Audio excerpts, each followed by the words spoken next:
রাধা, বটবৃক্ষের বীজ সর্ষের দানার থেকেও ছোট হয়, কিন্তু যখন তা নিজের রূপ ধারণ করে তখন তা বিশাল বৃক্ষের আকার ধারণ করে, যা সহস্র বছর ধরে বেঁচে থাকে, ছায়া প্রদান করে, পাখিদের আশ্রয় প্রদান করে আর দেয় পথচারীদের বিশ্রাম করার স্থান। কেন? কারণ সেই ছোট বীজ তা মাটির ভেতরে গিয়ে নিজের খোলস ত্যাগ করে। অন্ধকারে থাকে সে, যতই আলো আসুক না কেন, যতই বর্ষা আসুক না কেন, সব সহ্য করে।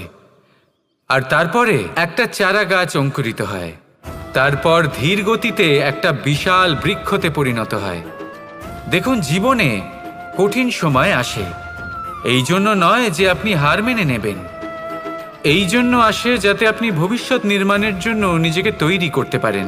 যদি কঠিন সময়ে আপনি ওই বীজের মতো দৃঢ় হয়ে থাকতে পারেন, তাহলে আপনিও একদিন সেই বিশাল বৃক্ষের মতো নিজের